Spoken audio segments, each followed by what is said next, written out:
Hey everyone, welcome to the show. Today we have on a two-time major winner, former world number 3 in doubles, and top 50 singles player, Vania King. Vania, welcome. Thanks for having me. So when I was doing my research for the show, I'm always looking for a good place to start, and most of the time I can't get much from people's Twitter profile, but yours says former pro tennis player, which is obvious. I wasn't surprised to see that. And then I saw amateur singer, terrible cook. Uh, and then your location is with a good book.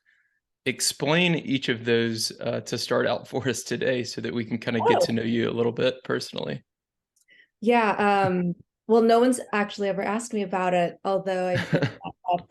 I mean, I was before it was professional tennis player, and then I added the former when I retired. Uh-huh. Um, so the second one, I mean, it's not widely known, but it's not unknown. But I Uh-huh. do singing. I've sang the national anthem I sang America the Beautiful at the US Open. I've sang the national anthem at a Dodgers game, the Mets game, a couple different places that are not as big as those three. I started singing when I was 3 Uh-huh. and took lessons because my sisters were taking lessons and I had to join in everything that they were doing. So Sure. I used singing as an outlet when I was playing. I love doing it. I can't say I'm that good. I mean, I listened to really good singers. I mean, Broadway was the genre that I loved, and Broadway singers have amazing voices. They're very controlled and professional, obviously. So I don't think I'm that level, but I used it as a way to relax. And from tennis, it was my outlet, my kind of Hmm. outlet to just be myself and to de-stress. And then the last part is a little kind of tongue-in-cheek joke because I am a terrible cook. I don't cook. I've now gotten to the point where I just don't cook anymore. At one Yeah. point I think I was like a 50% ratio of giving myself food poisoning, which was not. Oh gosh. And Oh, that's funny. then the last So one, what was the other one? the last one was for your location. You don't have a city, so most people have Oh yeah. like I think I have Fort Worth, Texas on mine. Yours says with a good book.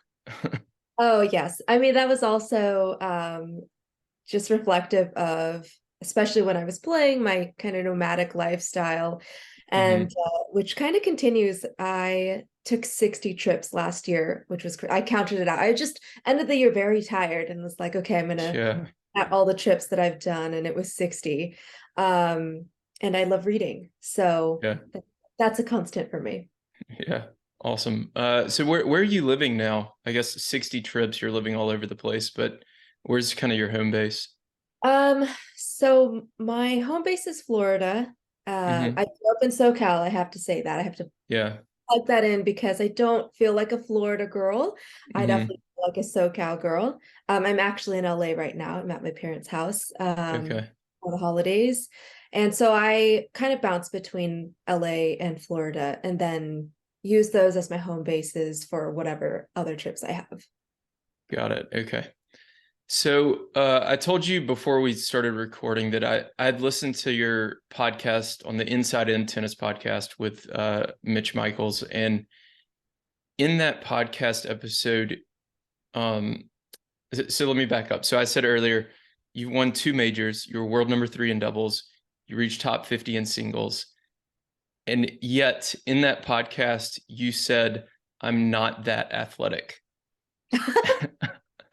How explain how that happens and explain what you mean by that because I really don't believe you. Um, so tennis is a sport. I think it is, well, I haven't played every sport in the world, but I think it's one of the Sure. hardest sports because it necessitates a lot of different skills, not just a ton of technical skills, but Hmm. a lot of other skill, physical, mental, strategy, and then a plethora of technical skills.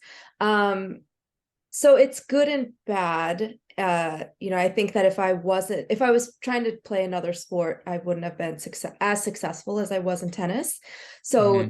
the grace of tennis is that it's very difficult because it necessitates all these skills, but at the same time, you can kind of combine the skills that you excel in let's say a more unorthodox way.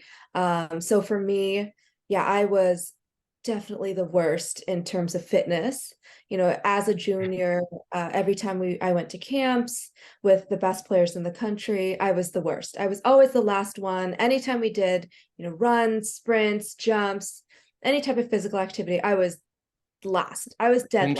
Interesting. Huh. Yeah. And however, my skills in tennis, I had really good timing.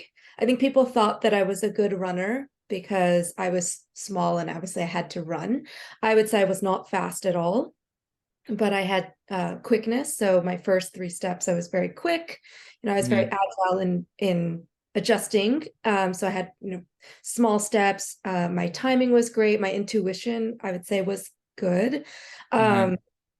Um, so that, sorry, hold on. I'm You're losing. fine. 1 second. I gotta get some water. Yeah, Sorry. yeah, yeah. Get some water.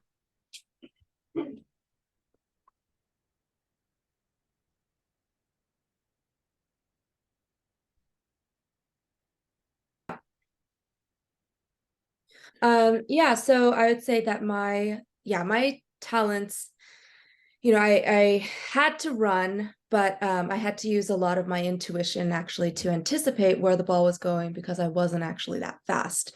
Uh-huh. Uh, if someone saw me play, or if any of the viewers saw me play, I was not a successful defensive player, and it wasn't by choice. If I was strung along side to side for, 2, 3, 4 shots, that was not going to go well for me. So I had to be the Yeah. one. Like, the challenge was because I was small, I wasn't able to finish the points really fast. So sometimes it took me time to build the point, but I needed to be the aggressor in that. Hmm. Interesting. So let's go back. Tell us your story, how you got started in tennis, growing up. It sounds like you did a bunch of camps in California and things like that, but tell us how it started to get from the beginning all the way to the start of your pro career. Okay. So I'm the youngest of four. My Hmm. brother Philip, he started playing when he was 9, which is a little late, for if you wanted to be, a high level player. So Sure. my sisters and I, so it's my brother who's the oldest, and then I have 2 twin sisters. They're 2.5 years older than me, and then myself. So my family, I'd say, just because, we didn't have a lot of money, we didn't have a choice. My sisters and I had to follow my brother. So Hmm. we all played tennis because it was easier and cheaper. Hmm. My brother actually was very good in his own right. He was number 1 in SoCal. His rival was Taylor Dent back in the day. Okay. He Yeah. became the best junior in 18 and unders when he was 17 and 18. He won Kalamazoo twice. So that gave him an opportunity to play the US Open twice. He ended up, instead of going pro, went to college. He went to Duke instead. Hmm. So my sisters and I just followed in his footsteps. Our dad was our coach, Hmm. and was my coach until I was 17. And we played on public parks. We just played with each other most of the time. So I was lucky that, we didn't have to drive around to find Yeah. hitting partners or to pay anyone. Although my dad, I just say this was a slightly unusual.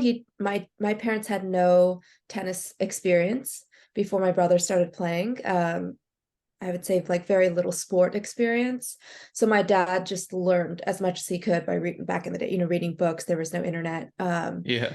To people, he took us to lessons. SoCal has, or I would say had, definitely, and still probably has, one of the strongest contingents of great coaches in the States.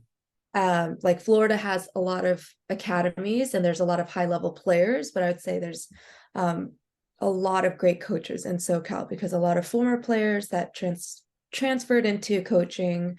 So I took lessons from like Robert Lansdorp, who worked with, Sampras and Tracy Austin and Yeah. Sharapova and Meskina and Robert Vantoff, Scott Davis, Pat Puccinelli, Taylor Dent's father, Phil Dent. Hmm. So I was given the opportunity to take lessons and learn from the best coaches, I would say, in the world, or some of the Yeah. best coaches in the world. And but my dad was again like kind of that glue. He was the coach, Hmm. dictated where my tennis would go, and he was there on a daily basis. Um, I am not sure why he picked me. Maybe because I was the youngest and had the longest, runway. Yeah. Also, I'm very competitive, so I think that helped. But my dad, when I was about 12, decided that he was going to focus more time on me than my sisters, which I know detrimentally impacted them in some ways, which is another conversation. But Sure. and it was, and in a way, it was also very difficult for me, now being the solo focus. Hmm.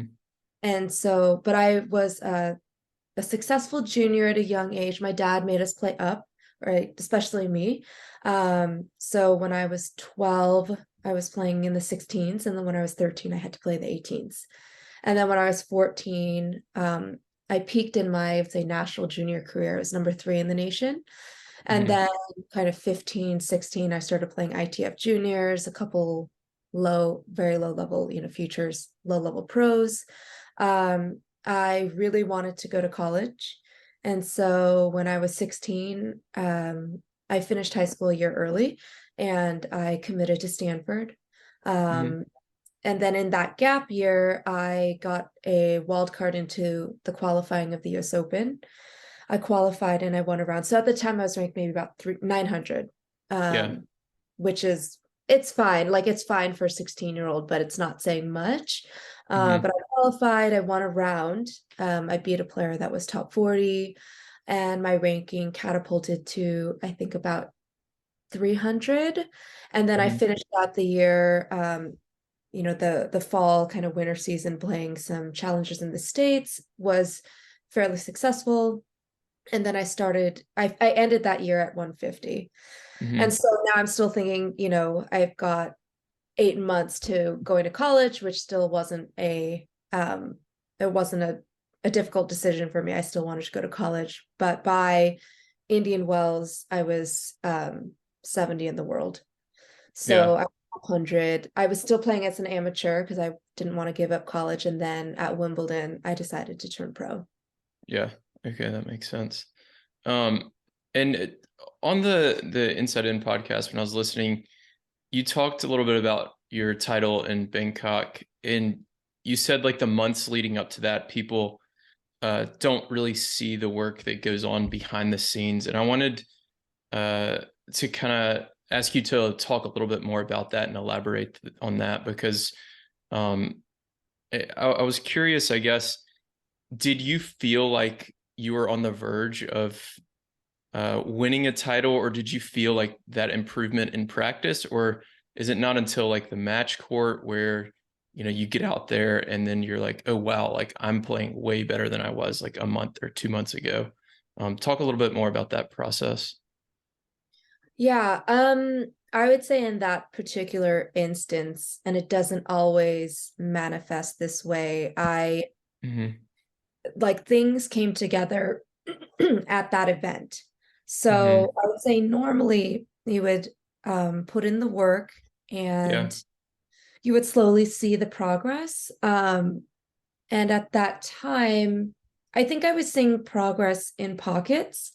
So, if I was working on my kick serve and I could see that my kick serve in practice was getting better, but things weren't coming together in a competitive situation. So I wasn't really noticing that, wow, I'm improving because, I was still losing.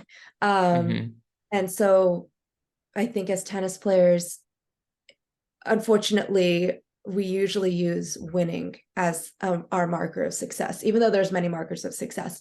But Sure. winning is ultimately the marker of success for tennis, for sport, right? Like, because it's merit-based. Yeah.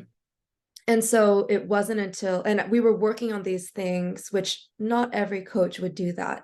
Not every coach would work on things during competition. So I would say a lot of coaches don't do that, or most Hmm. coaches do all the work. And I would say that would be something I would suggest is, you have to do all the work prior to playing your match.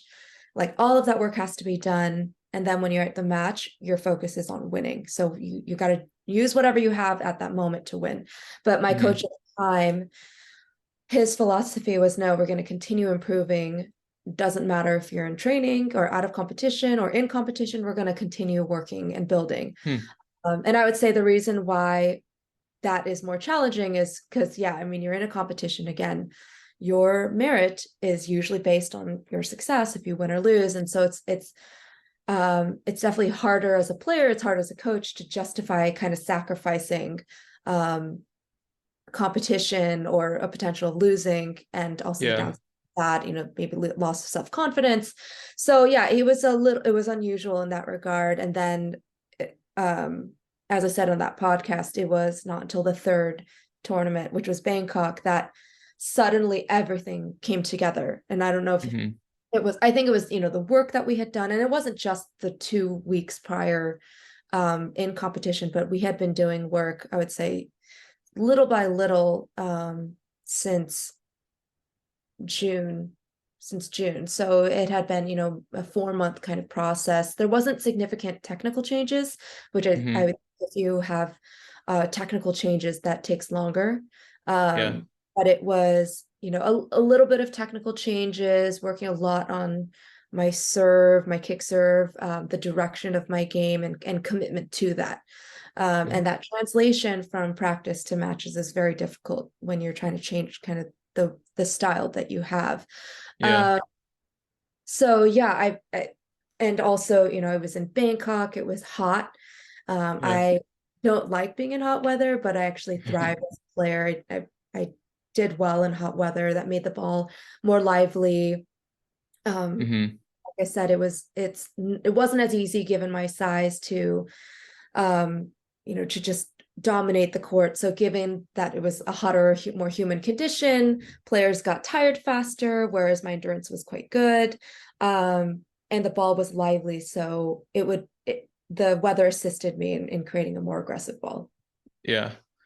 So when your coach is working on these things during the tournament while other players are just kind of taking what they have, like you're talking about, does that mean like during practices during the tournament, you're like working on improving your kick serve or whatever it may be? Or would it be actually during a match? Like, I want you to do this thing that you don't really have yet in your game during this match and work on it during the match as well.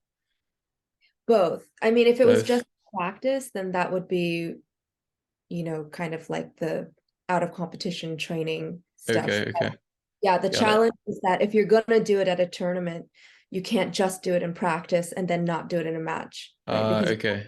you have to continue the consistency of the work. Otherwise, then you're going forward and backwards, forward and backwards. So, Yeah, that makes sense. yeah, so Okay. I was not forced, but like, this was his philosophy for me. He felt like this was the best way that my game would be successful and manifest. And it was a game that I also bought into, but it's one thing to buy into it conceptually and then also try to execute it in those moments where there's a lot of stress. Hmm. Interesting. So, yeah, I'm trying to think like that translates definitely to people listening, no matter your level, right? Like if you're working on a slice serve or a kick serve or something, and um, then you get in a pressure moment in a match, you probably want to go back to your old habits, right? How do you handle something like that, kind of mentally? Um, so I would say for the recreational player, the amount of work that they do also impacts how much change there can be. So I think Sure. that if you're prepared to, or you want to change something, you also have to be prepared and have the bandwidth, and that may or may not be a choice of yours, to Hmm. put enough work. So as a professional, of course, we were doing as much work as one humanly possibly could. Hmm. But in those situations, my coach would say, you absolutely continue, even if you double fault. Like I remember the first tournament, I double faulted 15 times a match, and it was hard. And he's Yeah. like, don't worry, just keep going, keep going. So it is hard when you're doing it by yourself. So if you could have someone there to Yeah. encourage you, just write, it could be you, where you write it down to your future self that's going to be frustrated, and say, hey, Yeah. don't worry, keep this up. This will be worth it. Hmm. But like I said, for a recreational player, like keep in mind the bandwidth that you have to actually make those changes, because it will take longer if you don't play as much. Sure. But I think that there's also, you definitely shouldn't go back to what you've done before. So you either have a choice of fully committing and taking the dip in performance, Yeah. because there's no pressure like match pressure. There's no pressure like competitive pressure. So you're Hmm. going to have to kind of push through that regardless. Hmm. Um, I would say then you could also, but I would say do it in practice, uh, practice a modification of that technique. So instead of, if you're, for example, you're trying to change your forehand grip and you're going from an Eastern grip to a Western grip, Hmm. or an Eastern grip to a Western grip. And that's a big change. So you might, instead of going to such a drastic change right away, you might do a modification in between, get used to that. So for example, a lot of people struggle with their serve. So Yeah. instead of doing a full kick serve, you could do like a kick slice serve that's a little slower, but you've done it in practice. So it's a modification that slowly works Hmm. toward change that you want. The challenge with that, there's pros and cons to everything, right? The challenge with Sure. that is that then it's going to take longer. You're going to get used to that grip, and then you're going to have to change it again. And the pathway of, let's say, not playing as good or not playing the way that you want to with that change, which you believe is going to really amplify your game, is going to be longer. So it just depends. So Right. that people are like, nope, we're going to go full speed, and I'm going to suck a lot more for a shorter Yeah. time than half suck for a longer amount of time. So it just depends. Right. Depends on the person, Yeah. and again, like, but regardless of what you do not go backwards to what you've done before, because then your body's probably forgotten kind of it, and Yeah. then it's a little different. And it yeah, do not go backwards. So I'd say either go slowly and go halfway there, or a quarter of the way there, and keep moving forward, or go all the way there and make that commitment. Yeah. Yeah. You can break it up into parts or just go all the way, like you said. Yeah. And I think one important thing that you touched on is it's kind of like taking one step back to go two steps forward, right? I think people have to be okay with the fact that they're going to suck or half suck for a little bit in that area of the game, right? So yeah, I think that's a super difficult like mental hurdle to get over that I see a lot of people at the club level, like whether it's a backhand, forehand, serve, like they just refuse to change their technique, even though they know it's wrong. Their coach might know it's wrong, you know, but yeah, you have to be okay with sucking for a little bit if you really want to get better. I mean, yeah, I agree. It sucks to suck. It just feels awful, and I totally empathize. Anyways, I could go on that, Yeah. but at the same time, again, at the recreational level, I think it does make a difference on your bandwidth and also the feedback that you're getting. So it's it's not as black and white as, okay, you're going to get worse before you get better, because also, if you don't practice enough, if you don't get the right guidance, you could go backwards and stay backwards too. So there's a few other considerations. So I'd say, you got to practice at least 3 times a week, if not Hmm. times a week. I don't think practicing twice a week is enough to improve. I think twice a week is enough to maintain. I mean, once or twice just to maintain, but I think Yeah.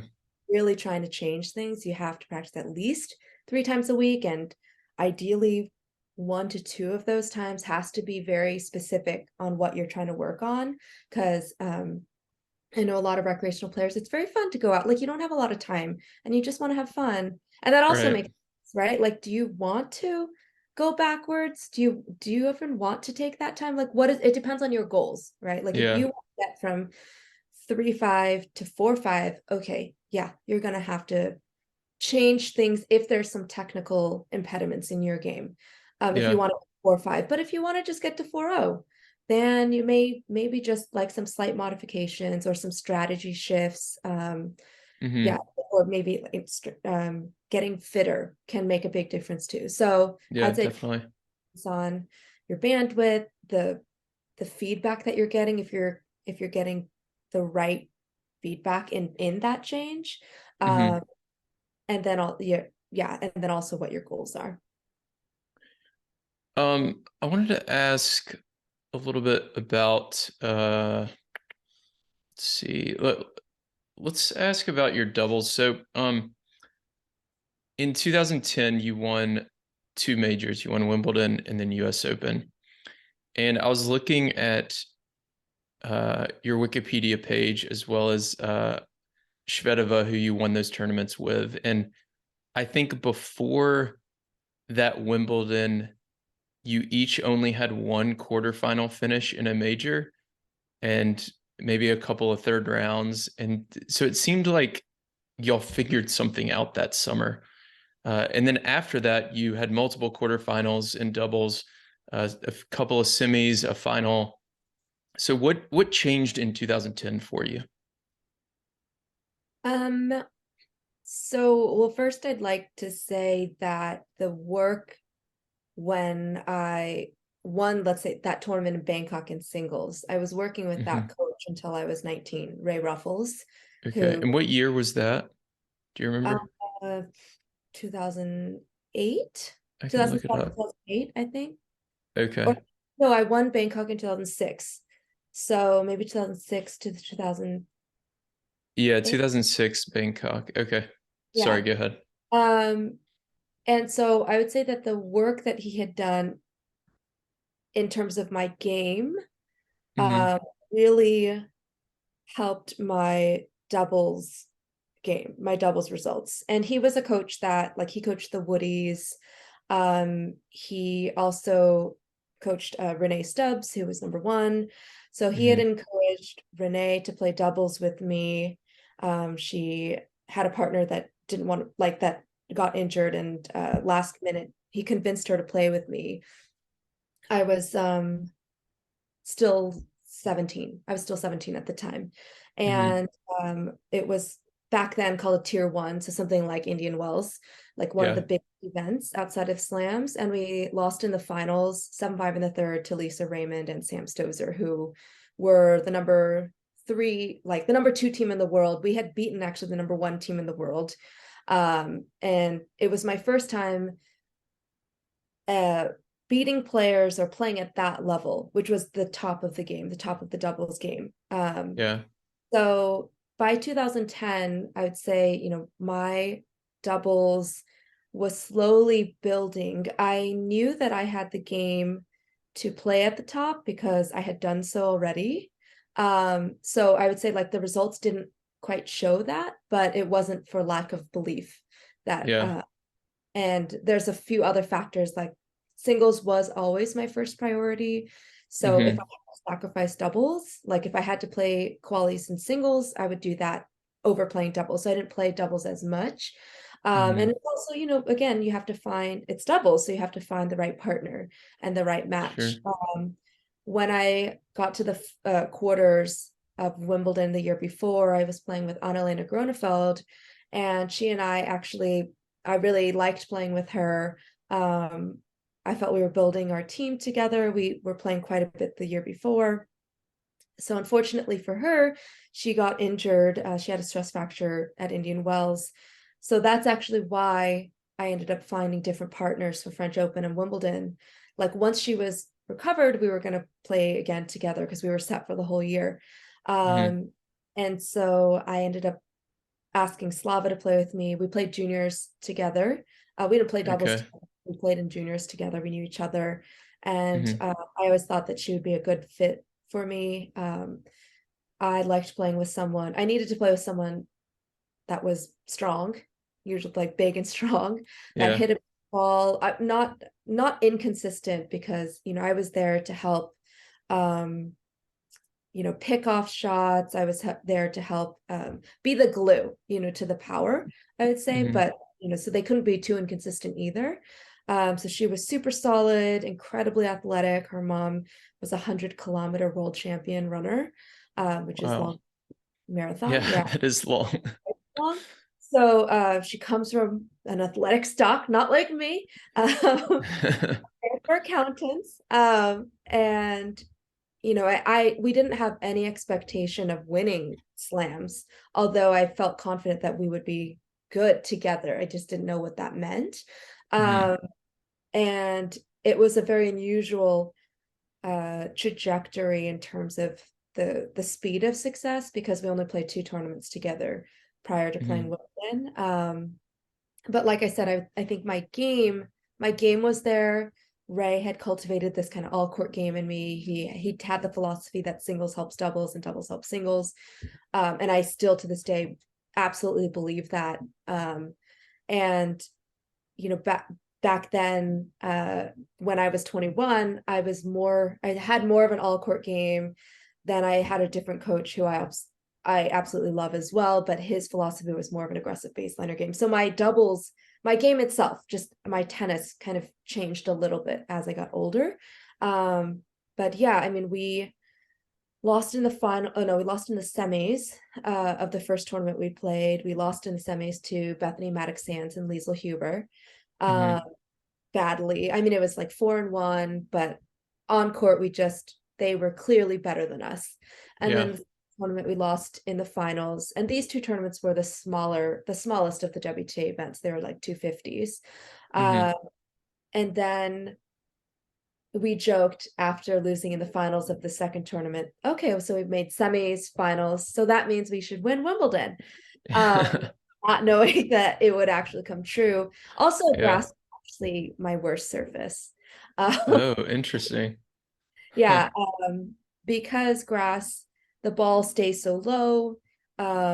It's hard to develop a point on grass.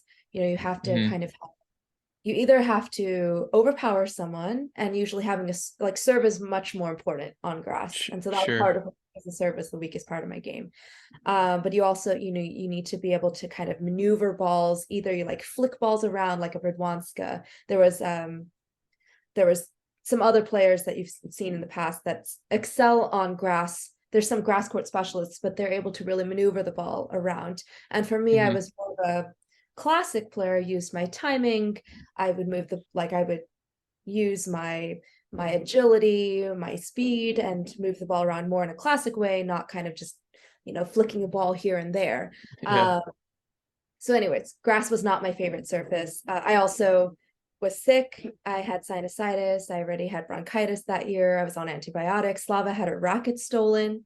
So Gosh. we had to buy 2 rackets from a shop, just like generic rackets, and we both had customized rackets Wow.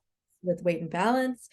Yeah. And she had a racket bag. She just brought like a purse, like a little mini duffel, and just her 2 rackets, and we'd rock on the court. But I think in a way that helped us, because it kept us very relaxed. We had no expectation. We were Hmm. both hyper competitive. We had fathers that coached us as kids that were very hard on us. So we had a lot of pressure. We put a lot of personal pressure on ourselves. So for us to Hmm. stay relaxed was the best thing that could happen. Yeah. Um, and then, I think in slams, if you're not absolutely dominating competition, you need to have a little bit of luck, and for these opportunities to come. And then obviously you have to take those opportunities, which is not hard, which is not easy.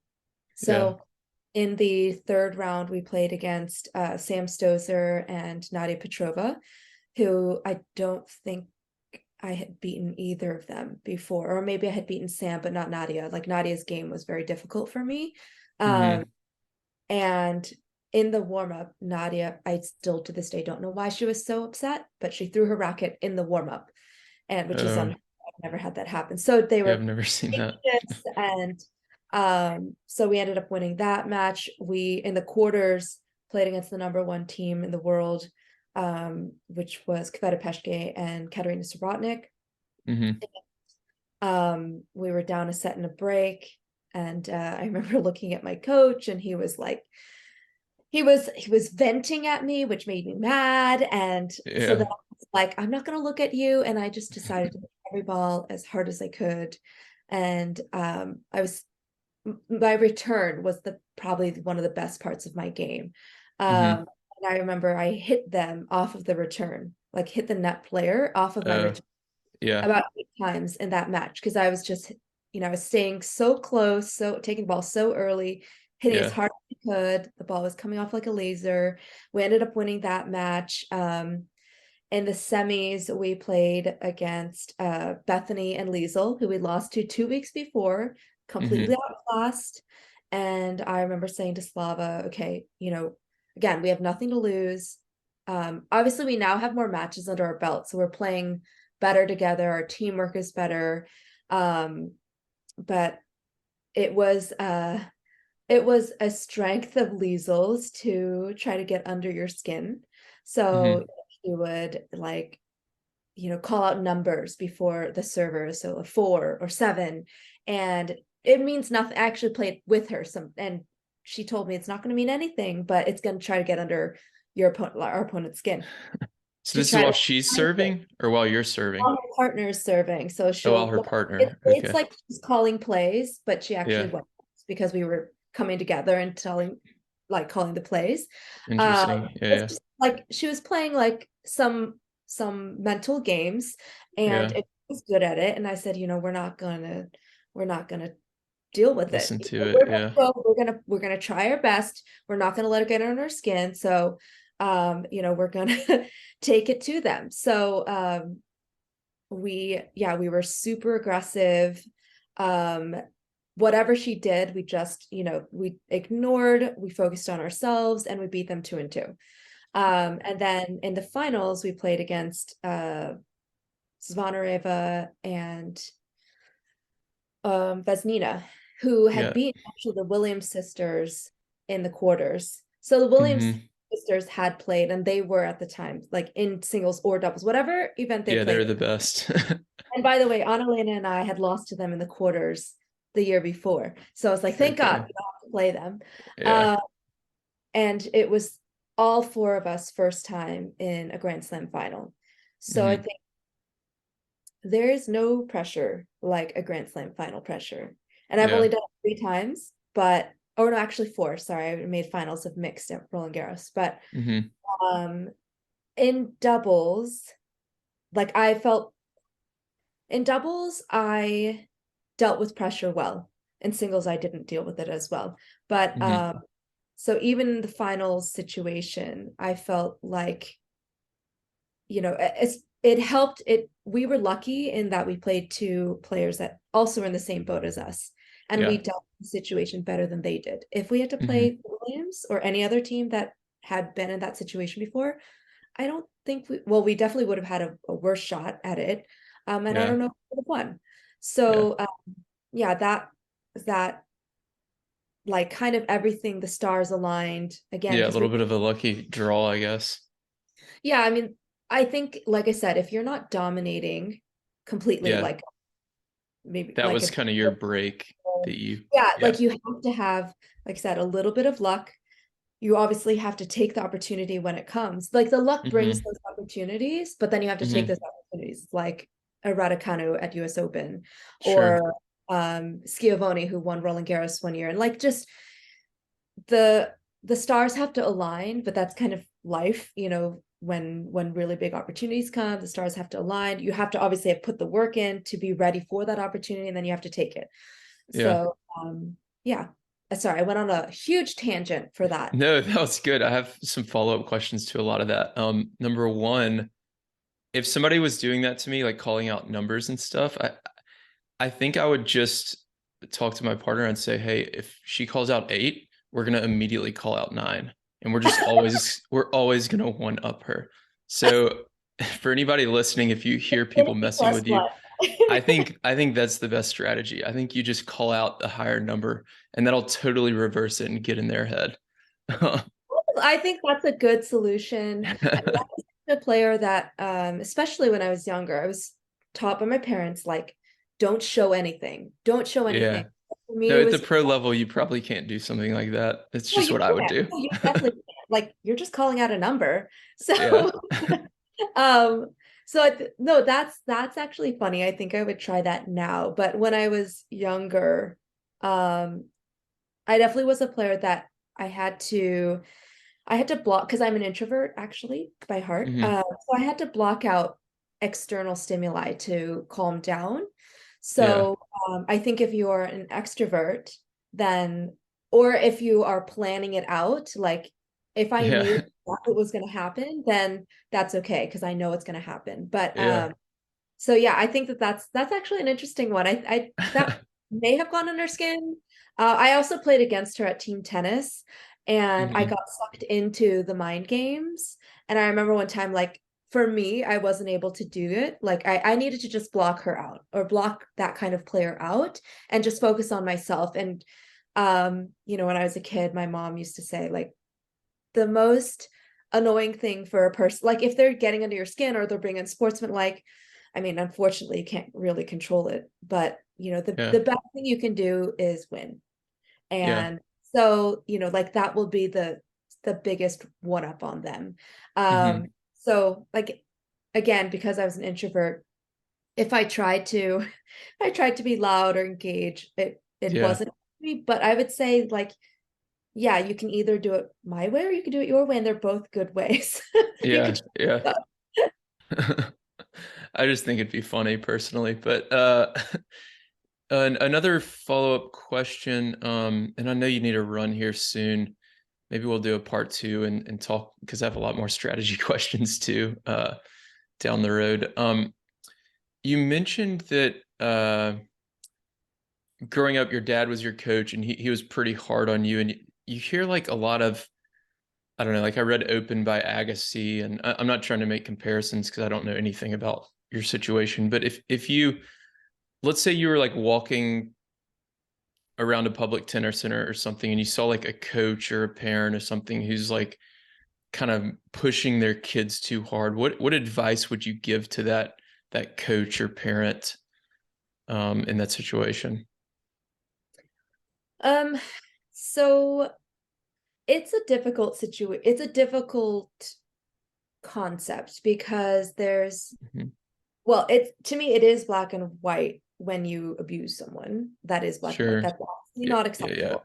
yeah, yeah. But I would say, you know, I can understand why it happens. I anecdotally, somebody told me, oh yeah, going back in history, they assess like the top 10 in history, and they all had one driving parent that was Right. the force behind their success. Um, the challenge is because tennis in itself is very difficult and dysfunctional. It's very expensive. It's an individual sport. It's very expensive to have a coach. It's expensive to travel. So usually a parent will take on that role because it's, if they don't, then there's no chance of success. Hmm. So low chance of success is better than no chance of success. The challenge is that, and I would say this of people like, let's say my age and above, I have a theory that and now especially as mental health and wellness is becoming more prevalent, it's becoming more scientifically based, Yeah. um that there, but we didn't grow up with that. I didn't grow up with that, Hmm. and my parents didn't grow up with that. And I think my parents were children of war, or their parents were children of war, and so they grew up in survival mode, and that's all they know. So Hmm. they don't have the education and the wherewithal to be healthy or to cultivate healthy relationships, and the most motivating relationships. So I would say that there's a way to push a child, because again, tennis is dysfunctional, and unfortunately you have to be an adult, because you have to be professional as a child. You have to be an adult Hmm. as a child, which is Yeah. not healthy for a child in many ways. But I think that if parents were more educated, or just society was more educated on ways to motivate a child, ideally with scientific basis, which there's a lot of research out there, Yeah. that fear was and is probably it's a very intense short-term motivator, and that's what a lot Mhm. of parents use. But unfortunately, long-term, fear is not a healthy motivator because it cracks the psyche. So Right. um like, to put it, like, joy is a much better motivator. Yeah. Joy, thoughtfulness, like the way that like passion is Compassion. Yeah. Yeah. passion is a long-term motivator that will never die. And Hmm. so when you ask me, like, if I saw a parent, well, first of all, I'd get flashbacks because it's traumatizing, and anyone that had a difficult parent, and whether it's sport or not, or parents plural, or any type of person that was overbearing or abusive or aggressive, it's traumatizing, and that in itself is difficult to process. um I don't know. The thing is, if you're talking to someone that will not accept what you're saying, Yeah. Let's it's, assume they would, I guess. oh, okay, well then, because usually they won't. Yeah. But Yeah. That's true. I mean, if you can, again, put it in terms that they would understand, like, your child will have a better chance of success if, instead of this, like, maybe focusing on these things, Hmm. um, cultivating a relationship between a parent and child. Because again, as an athlete and a coach, there needs to be, the healthiest relationship is an equal relationship, but a parent-child relationship is not necessarily that, right? It's usually a one at Hmm. relationship. So, um, I mean, if they're willing to receive advice, then I could talk about my personal journey of how that's impacted me, but I would say less about me, because that isn't a good example. I think that parents will be like, well, look how you turned out, and Hmm.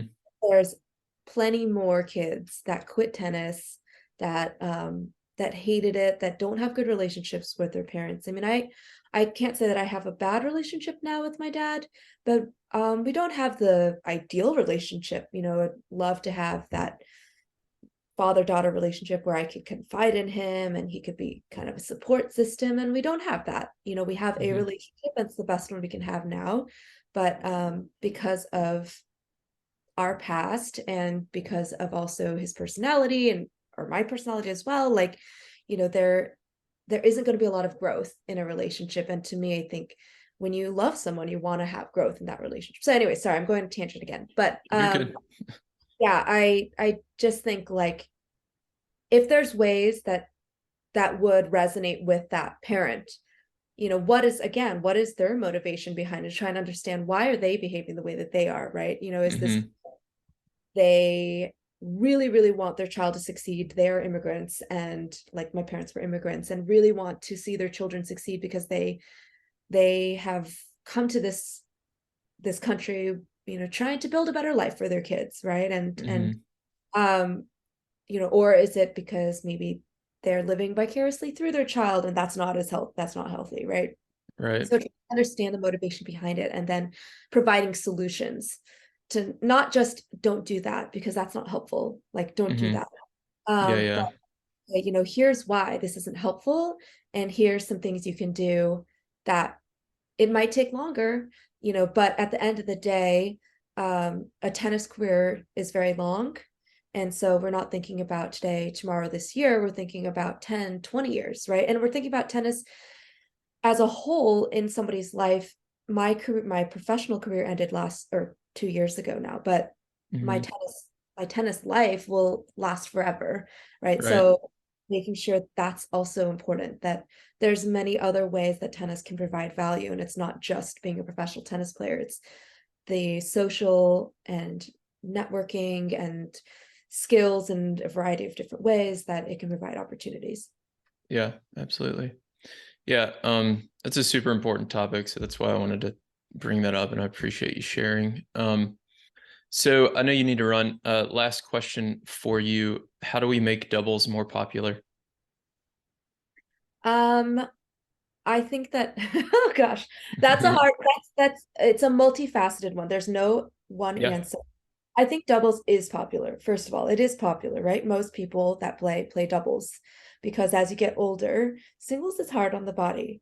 Hmm. Um, I think well, anyways, I'm going on a tangent there, but that's why pickleball is popular because it's accessible and I think quick start tennis is like pickleball. Anyways, Yeah. people should get more into quick start tennis instead of but I digress. So at the highest level, and the tours are trying to move in this direction. Uh, Hmm. the HB already approved their strategic plan. They're trying to expand their 2 week or not their 2 week events, but their masters events to Yeah. 2 events. And so for me, I think that the product at the top is diluted. So, okay, hear me out.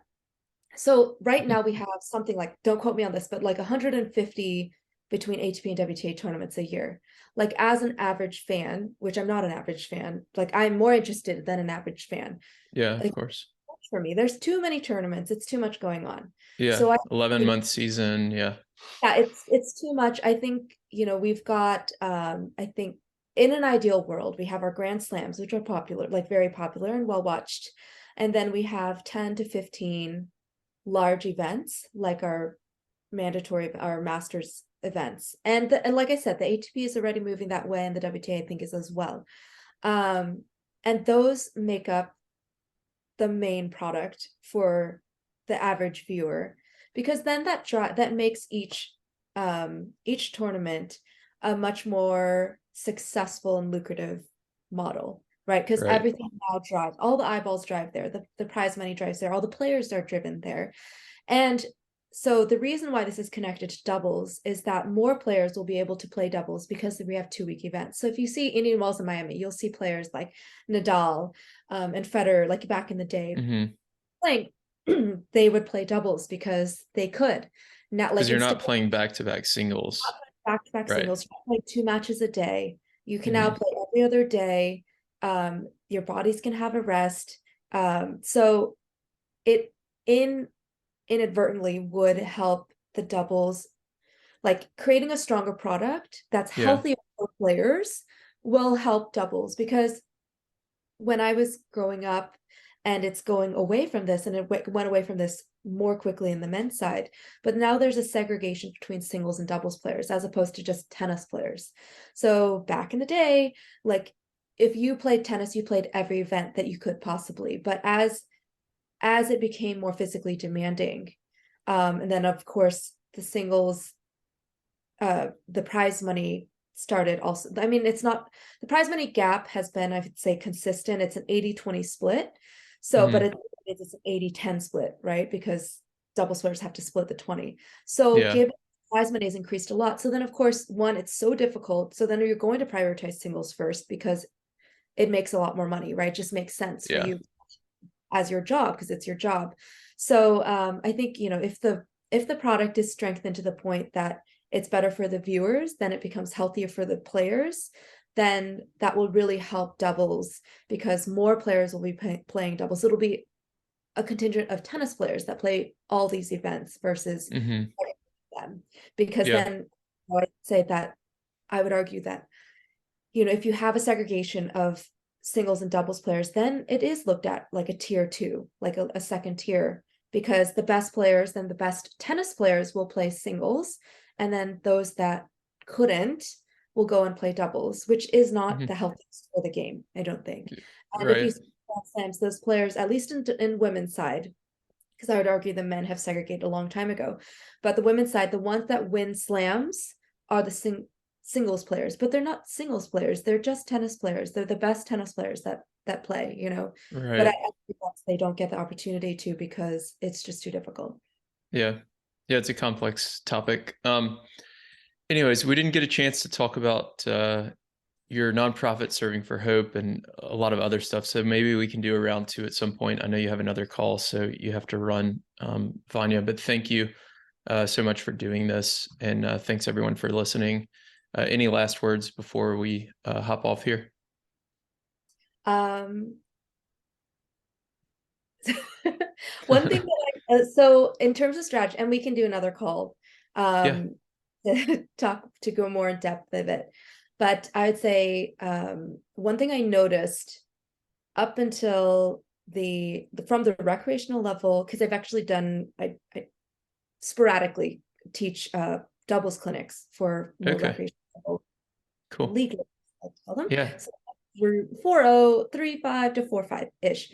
And I would say I've noticed this pattern all the way up until the challenger circuit. So not the WTA level, but let's say up till top 50 even. Outside of the top 50, all the way down to the recreational level. I've noticed that in doubles, most players are very conservative when they play doubles. Yeah. I'll get into this more in the next podcast, Yes. but Free at a very preview. level, and I'll explain why in the next podcast. But I found it very strange. Like I came back a couple of times, so right before I retired because COVID hit. So I just played a couple of events. I played to retire basically, and I played a challenger event. I'm not saying that it would happen every time, but my partner and I actually won the tournament. I hadn't played in a year. We won a 25, but the same patterns happen each time, which is basically everyone always plays cross court, or not always, but they mostly play cross court. So it was very baffling to me.